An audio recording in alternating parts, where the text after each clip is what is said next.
Hello, I'm making a bloom today. I'm going to be using inks, Pinata Passion Purple, Ranger ink Indigo, Pinata Baja Blue, and Ranger ink Mermaid.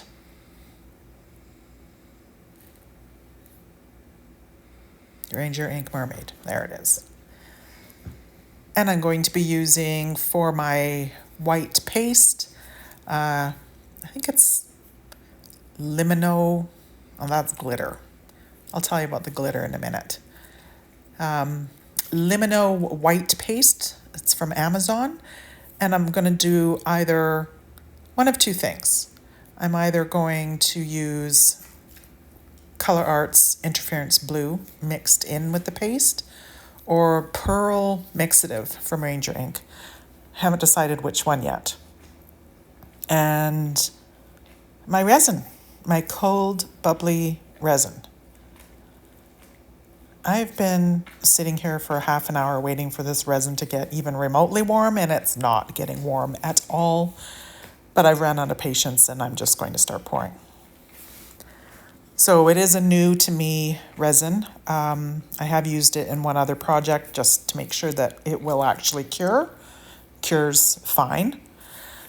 But it's quite thick, and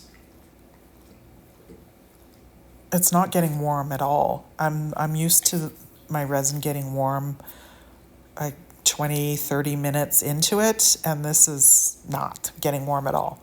And I've run out of patience, and I'm just going to get going.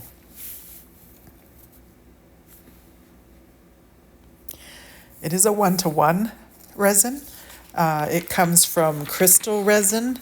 I'm sure you've heard me speak about crystal resin. That's usually my go-to. So it's from the same company, same website. It's just their other resin brand. I thought I'd give it a try. And I'm not displeased with it. I'm just a little concerned why it's not getting warm. Mostly because I see people use a thermometer, like a thermometer gun or an actual thermometer, and they get their resin to a certain temperature before they start pouring their bloom. And mine's not even close. It's stone cold, but I'm out of patience. I threw the resin into the mold and used my heat gun to try to get some heat into it, blow out some of those bubbles. And yeah, we're just gonna get to it. Warm resin, cold resin, it is what it is. So I decided I'm going to use the Baja Blue, the Indigo, and the Mermaid. The Purple Passion got put to the side, and I'll use that on a different occasion. And I'm just randomly placing my ink, trying to be symmetrical, but it's not really my forte, so I'm just, trying to put it in the same spot-ish.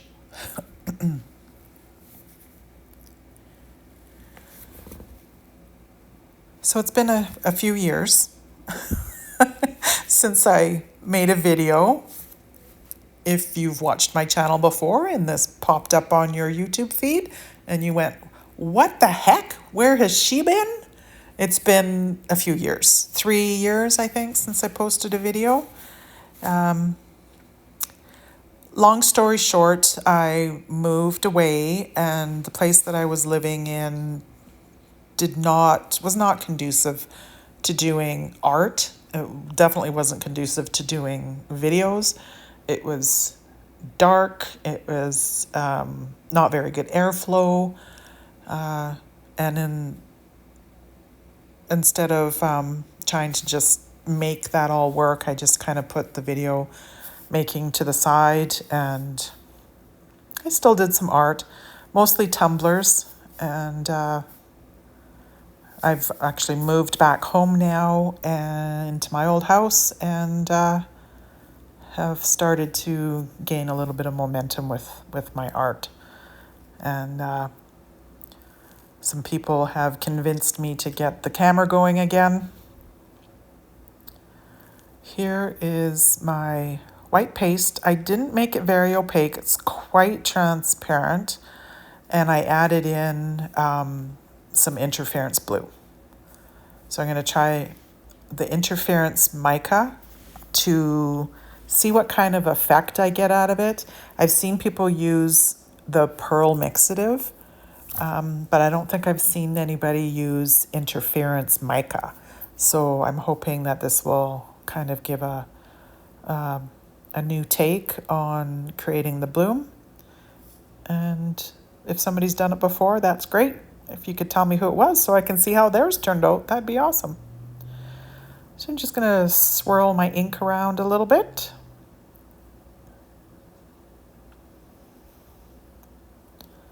So as I was saying, thank you.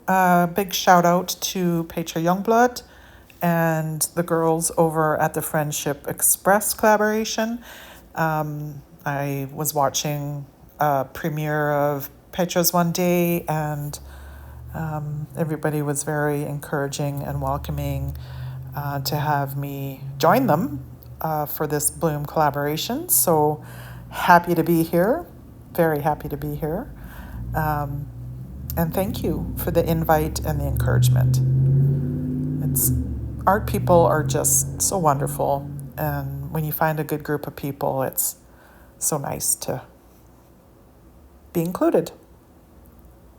So I did the little magic wave of the hand over my mold there. That was simply because I'm still not getting any heat off of this resin. Usually I can feel the heat coming off of it, the thermogenic reaction. Nothing. Stone cold. But we're just going to press on. I'm going to take a little bit of a blob of that dump glitter. And you know, another good thing about thick resin is that my glitter's not going to spread all over the place. So there's that.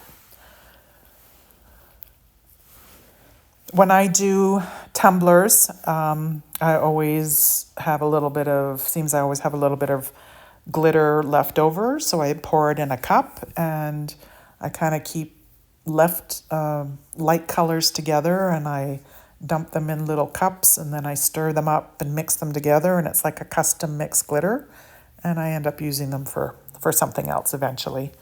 So this little dump glitter is leftovers from some tumblers that I've made. So I'm just using a little sandwich bag for my piping bag. I really thought about just using a paper cup, a pinched off paper cup.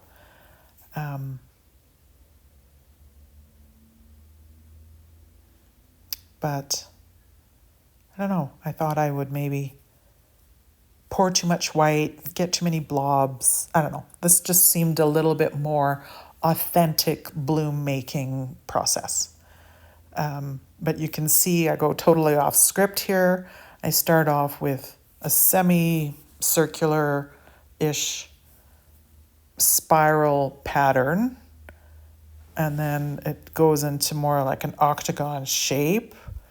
And now we're doing little chaotic circular motions. And then we're going to do some more circular-ish type things. Going spiraling in, and whoa, now we're going and doing little bunny ears. And oh my goodness. And look, it's disappearing from sight. I don't know if that's a good thing or a bad thing. To me, this means it's sinking right to the bottom, and it's just going to end up being huge white blobs on the other side. But what do I know? I don't know. So we're going to do some squiggly lines because, you know, that makes the most sense with the chaos that I'm creating here. And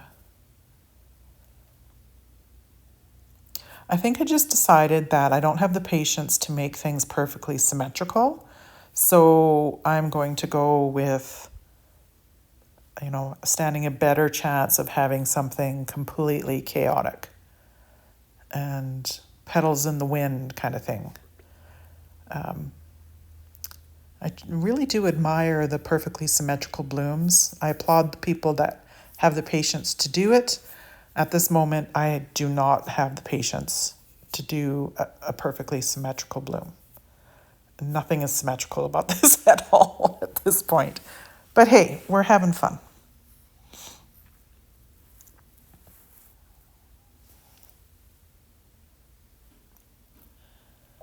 It's looking a little monochromatic at this point.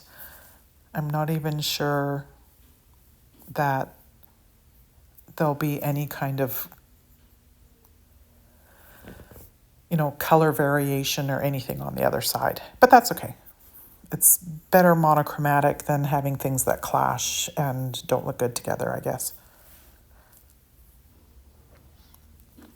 We're going to let this sit for however long it takes. All right. I have got some resin with Color Passion Black Passion paste. Lots of it. This paste is blacker than black, and the resin is very, very black, which is great. Now, I have a confession. My confession is I lost complete faith in what this was looking like from the back. So I actually have already taken it out of the mold and looked at it and went, oh, that's not so bad. I put it up, I put it on a black tablecloth, and okay, I can work with this. I shoved it back into the mold as best I could, but the seal obviously is already broken. So lucky for me, this resin is very thick.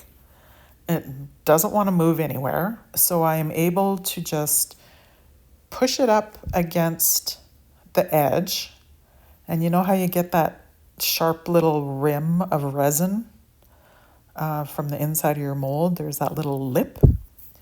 Lucky for me, this nice thick resin pushes up against that little lip and stays there and doesn't really move. So I'm taking a risk. I'm worried that it might seep behind through that broken seal and seep underneath. But I mean, if it does, it does. It is what it is. This is basically a pilot test for me on a bloom, and we'll just deal with whatever happens. And I can tell you, my patience level is not into this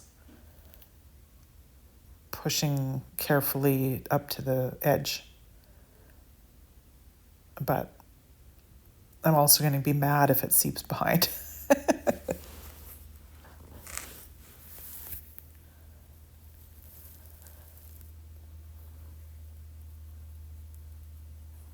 I did think about using liquid latex instead of putting it back in the mold. I could have put the latex on the top side of the resin piece, flipped it over, put it on some little cups or risers, and then poured the black resin onto the back or the top, and then flipped it over and peeled the liquid latex off and put the backing on that way. But again, because this resin is a little on the thicker side, time-wise, I think this was going to be a little bit quicker than mucking about with the liquid latex and,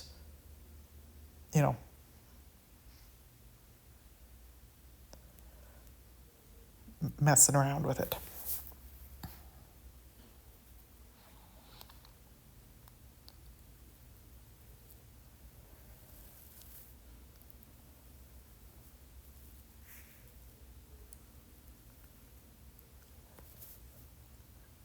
this resin is going to be fantastic for geodes. I'm actually really excited to try it on a geode because sometimes when I've poured geodes and I want to have a cleaner line between the colors, they end up blending together because my resin is just a little bit, a little bit on the thinner side, and the colors end up blending together more than what I like. But I think because this one's thicker, I'll be able to control that a little bit more. And yeah, so I think I'm going to attempt a geode here pretty soon. Moment of truth. Did the black seep through behind the seal and go to the front of the resin piece? There's a couple of big bubbles along the edge, so I think maybe some of it might have seeped between there.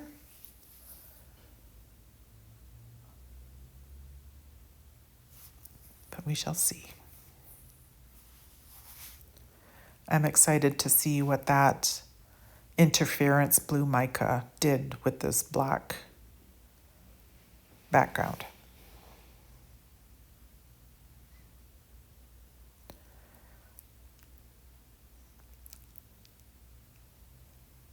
Well, the petals are super chaotic. Some of them are pointy, some of them are round, some of them are oblong. But I think the overall effect of the mica, interference mica, is really pretty. And there's a little bit of a blob, and some of it just didn't seem to move at all. Like there's some white lines that don't seem to, they kind of look like they stayed in place and didn't really move at all. But that's okay. I'm pretty happy with it. The color is really pretty. Let me know what you think.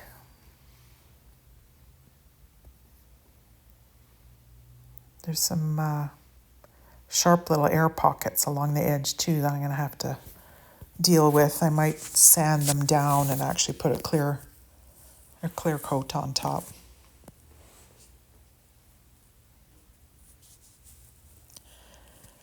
I'm going to pick this up and give you a different angle so you can see the effect of the interference mica. It actually looks really pretty when the light hits it a certain way.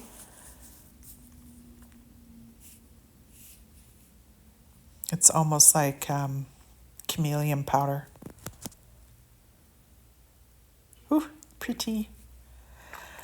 Let me know what you think. And again, thank you so much for watching. I am very grateful that you're here. And I promise it won't be another 3 years before I post another video. See you soon. Take care.